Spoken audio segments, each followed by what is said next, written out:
할렐루야, 수요일 저녁 예배 자리에 나오신 모든 성도님들을 환영하고 축복합니다. 저는 오늘 말씀을 준비하면서 스스로에게 한 가지 질문을 던져보았습니다. 나는 하나님께 받은 은혜를 정말 은혜로 여기며 살아가고 있을까? 조금 이상한 질문처럼 들릴 수도 있습니다. 우리가 다 은혜로 사는 것 아닌가요? 라고 생각하실 수도 있습니다. 그런데 가만히 우리의 삶을 되돌아보면 우리는 은혜를 은혜로 여기기보단 그 은혜에 너무 익숙해져 버린 사람일 때가 많습니다.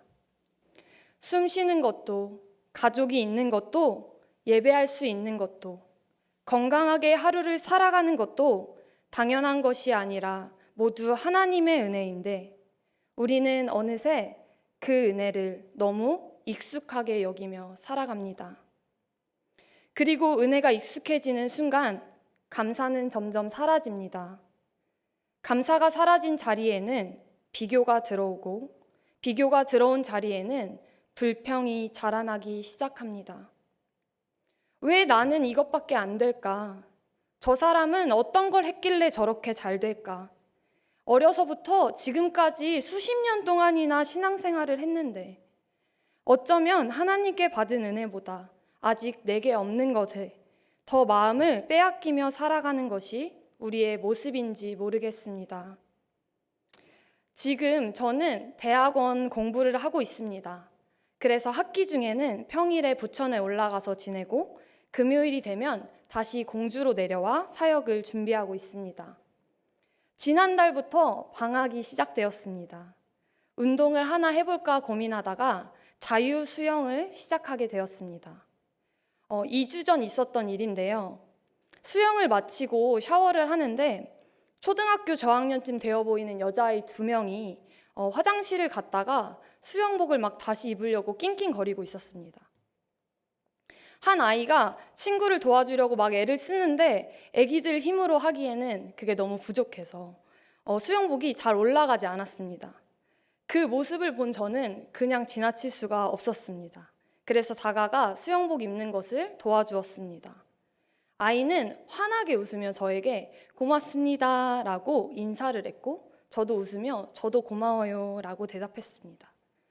그런데 그 아이에게 제가 조금 궁금해졌던 모양입니다. 그 아이는 저에게 이렇게 물어보았습니다. 언니, 몇 살이에요? 제 입으로 뭔가 제 나이를 말하기가 좀 민망했습니다. 그래서 저는 이렇게 되물었습니다. 몇 살 같아요? 그러자 아이가 뭐라고 대답했을까요? 저를 한참 바라보던 아이는 진지하게 11살이요 이러는 거예요. 아이가 11살이 제일 최고의 나이라고 생각하는지는 모르겠지만 진짜 이 말도 안 되는 소리인 걸 알면서도 어리다는 말을 들으니 저는 기분이 무척 좋았습니다. 그 이후로도 아이와 저의 대화는 계속 이어졌습니다. 언니, 탕수육 먹을 때 부어서 먹어요? 찍어서 먹어요? 언니, 좋아하는 만화 캐릭터가 뭐예요? 정말 아이다운 질문이었습니다. 잠깐의 시간이었지만 함께 웃으며 이런저런 이야기를 그 샤워장 안에서 나누었습니다. 이제 아이들이 수업을 받으러 갈 시간이 되었습니다. 그런데 떠나던 아이가 뒤를 돌아보며 제게 이렇게 말했습니다. 언니, 오늘 받은 이 은혜 꼭 갚을게요. 순간 옆에 있던 친구가 은혜를 갚겠다는 친구를 다그치며 야, 너 갚을 것도 아니면서 왜 그런 말을 해? 라고 이야기했습니다. 그런데 저는 그 아이의 한마디가 하루 종일 마음에 남았습니다. 저는 그 아이에게 무엇을 바라며 도와준 것이 아니었습니다. 수영복 하나 입는 것을 잠깐 도와준 것이었습니다. 그 아이를 다시 마주치지 않는다면 갚겠다는 그 아이의 말이 이루어지지 않는다는 걸 알면서도 어린아이의 입에서 나온 이 은혜 꼭 갚을게요 라는 말이 저의 마음을 참 따뜻하게 만들었습니다. 그리고 집으로 돌아가는 길에 하나님께서는 제 마음에 이런 질문을 주셨습니다. 의진아, 너는 내가 베풀어준 은혜를 얼마나 기억하며 살아가고 있니? 그 은혜에 얼마나 감사하며 살아가고 있니? 그 질문 앞에서 제 자신을 돌아보게 되었습니다. 주님께 받은 은혜는 셀 수 없이 많은데 어느새 그 은혜가 너무 익숙해져 버린 것은 아니었는지, 그래서 아까 말한 감사보다 비교가, 기쁨보단 당연함이 제 마음을 채우고 있었던 것은 아니었는지, 바로 그런 우리의 마음을 향해 예수님께서는 오늘 읽은 본문의 이야기를 우리에게 들려주십니다. 오늘 본문에서는 10명의 나병 환자가 예수님을 만나 병을 고침받고 그 가운데 단 한 사람만 다시 예수님께 돌아와 감사한 이야기가 나옵니다. 우리는 이 말씀을 읽을 때면 자연스럽게 이렇게 생각을 합니다. 그래, 당연히 감사해야지. 9명은 참 배은망덕하다. 하지만 오늘 저는 조금 다른 시각으로 질문을 던져보고 싶습니다. 왜 그 한 사람만 돌아왔을까요? 이 말씀을 이해하려면 먼저 그들의 삶을 들여다볼 필요가 있습니다. 성도님들, 나병 환자로 살아간다는 것이 어떤 삶인지 상상이 되십니까? 오늘날에는 치료할 수 있는 병입니다. 하지만 당시 나병은 단순히 몸에 생기는 질병이 아니었습니다. 그 병에 걸리는 순간 모든 것이 끝났습니다. 가족과 함께 살아갈 수도 없고요. 마을 안에서 살아갈 수도 없습니다. 사람들과 함께 식사할 수 없는 것은 물론 함께 예배 드릴 수도 없었습니다. 사람들은 그들을 더러운 사람이라고 여겼고 하나님께 저주받은 사람처럼 바라보았습니다. 혹시라도 사람들이 가까이 다가오면 어떻게 해야 했습니까? 자신의 입을 가리고 큰 소리로 이렇게 외쳐야 했습니다.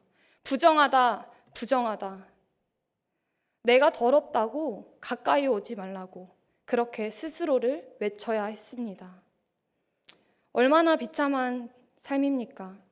몸이 아픈 것도 힘든데 존재 자체를 거부당하며 살아야 했습니다.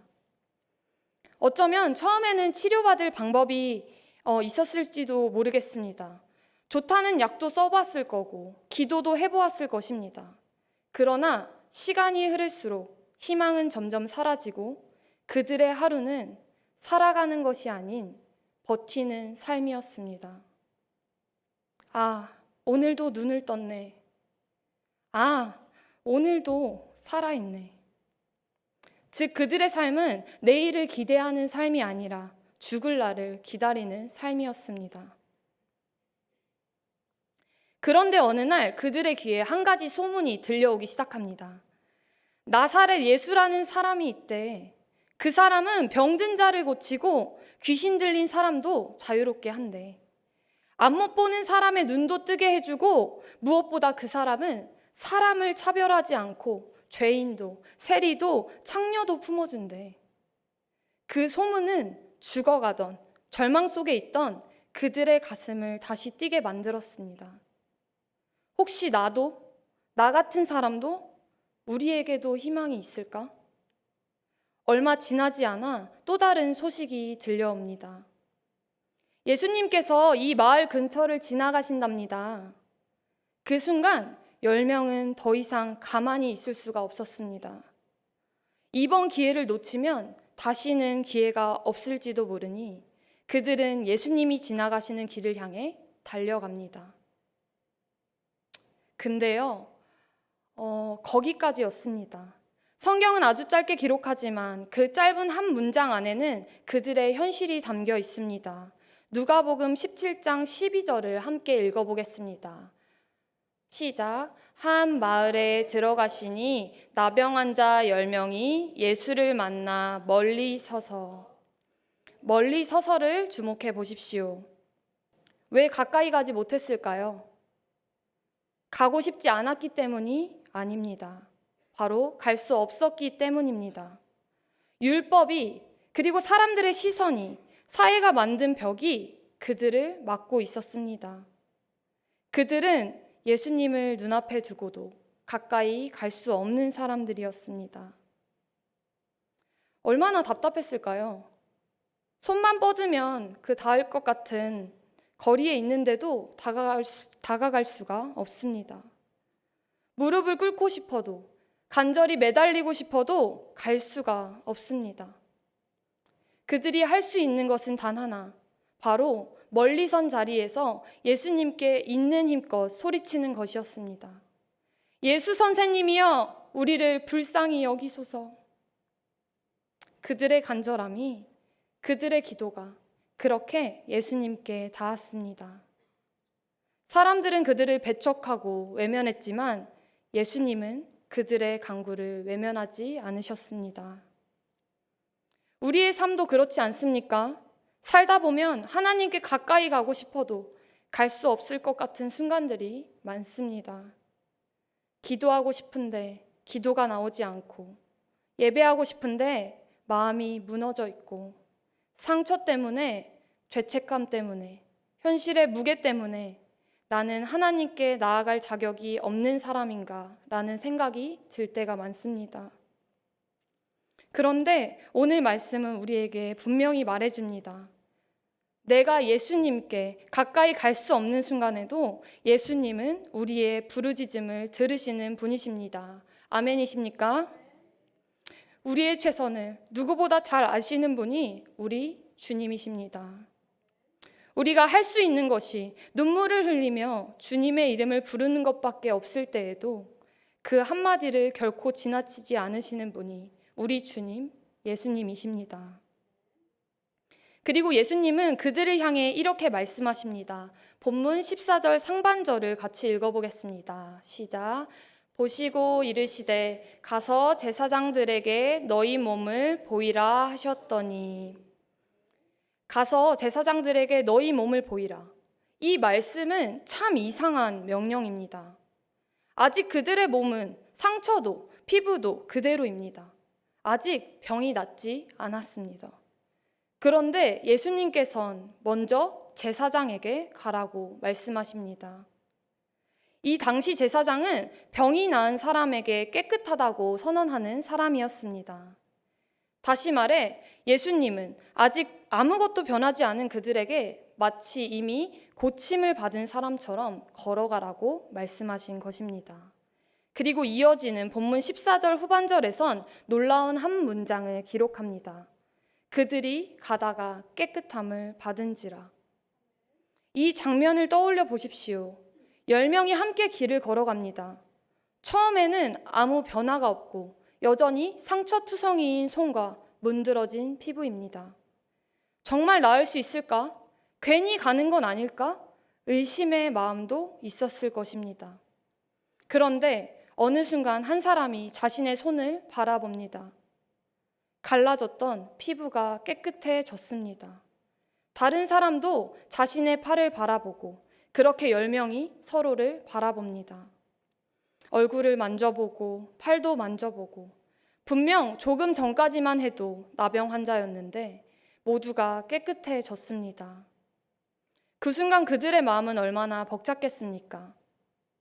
이제 드디어 집에 갈 수 있다. 이제 가족을 그리고 내 사랑하는 자녀를 만날 수 있겠다. 이제 사람들 앞에서 더 이상 스스로를 부정하다 외치지 않아도 되겠다. 잃어버렸던 인생이 다시 시작되는 순간이었습니다. 그렇게 9사람은 달려갑니다. 하루라도 빨리 가족에게 가고 싶었고 하루라도 빨리 잃어버린 일상을 되찾고 싶었습니다.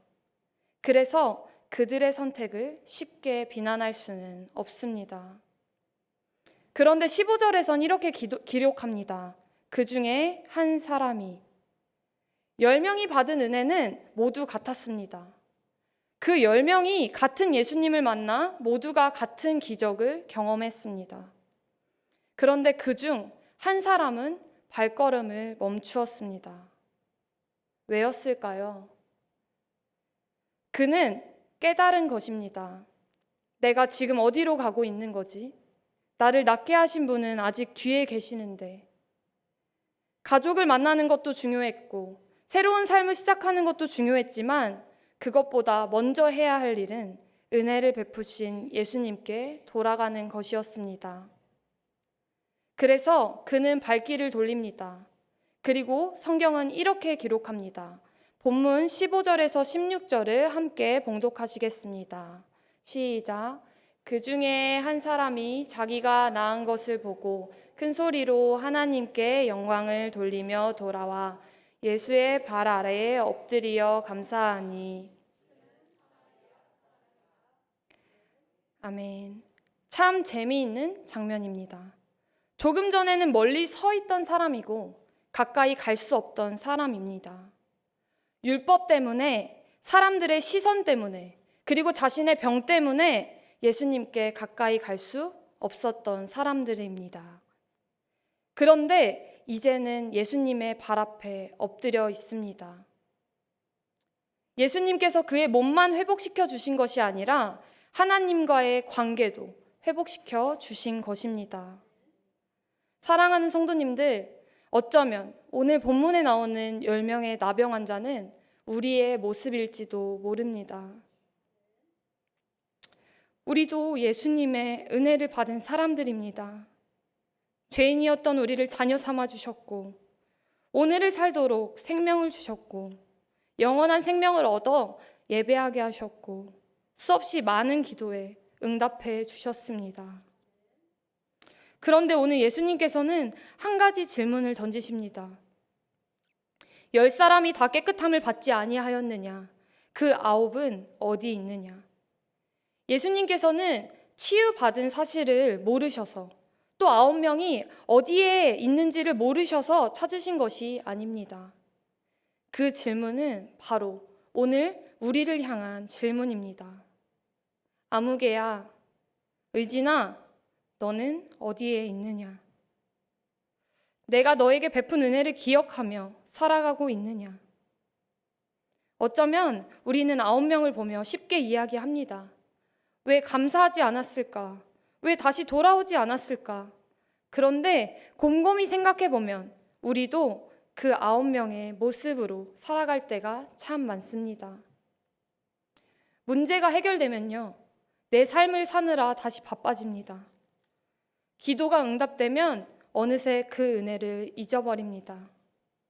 아플 때는 간절히 주님을 찾다가도 건강이 회복되면 주님보다 일상이 먼저가 됩니다. 힘들 때는 눈물로 기도하다가도 평안해지면 감사는 점점 사라집니다. 우리는 은혜를 받지 못해서 감사하지 않은 것이 아닙니다. 은혜가 너무 익숙해졌기 때문에 감사하지 못하는 것입니다. 감사하지 않는 것은 단순히 예의의 문제가 아닙니다. 은혜를 잊어버린 마음의 문제고, 하나님께서 내 삶 가운데 행하신 일을 더 이상 기억하지 못하는 영적인 문제입니다. 사도 바울은 데살로니가전서 5장 16절로 18절에서 우리에게 이렇게 권면합니다. 데살로니가전서 5장 16절로 18절을 다 같이 읽어보겠습니다. 시작. 항상 기뻐하라. 쉬지 말고 기도하라. 이것이 그리스도 예수 안에서 너희를 향하신 하나님의 뜻이니라. 아멘. 하나님은 감사할 일이 생길 때 감사하라고 말씀하지 않으십니다. 범사에 감사하라고 말씀하십니다. 우리의 환경이 늘 좋기 때문일까요? 삶에 문제가 없기 때문에 범사에 감사하라고 하셨을까요? 아닙니다. 우리에게는 어떤 상황 속에서도 변하지 않는 은혜가 있기 때문입니다. 예수 그리스도의 십자가 은혜, 죄 사함의 은혜, 하나님의 자녀가 된 은혜, 오늘도 우리와 함께 하시는 임마누엘의 은혜가 바로 우리에게 있기 때문입니다. 그래서 감사는 환경의 결과가 아니라 은혜를 기억하는 사람의 삶의 태도입니다. 사랑하는 성도님들, 앞서 이야기했던 수영장에서 만난 그 어린아이의 말을 기억하십니까? 언니, 오늘 받은 이 은혜 꼭 갚을게요. 제 마음에는 아직도 그 아이의 한마디가 남아 있습니다. 그 말을 들으며 저는 하나님 앞에 이런 고백을 하고 싶습니다. 주님, 주님께 받은 이 은혜 꼭 갚으며 살아갈게요. 아니, 주님의 은혜를 다 갚을 수는 없겠지만 그래도 그 은혜를 잊지 않고 은혜에 감사로 응답하며 살아갈게요. 응답은 거창한 것이 아닙니다.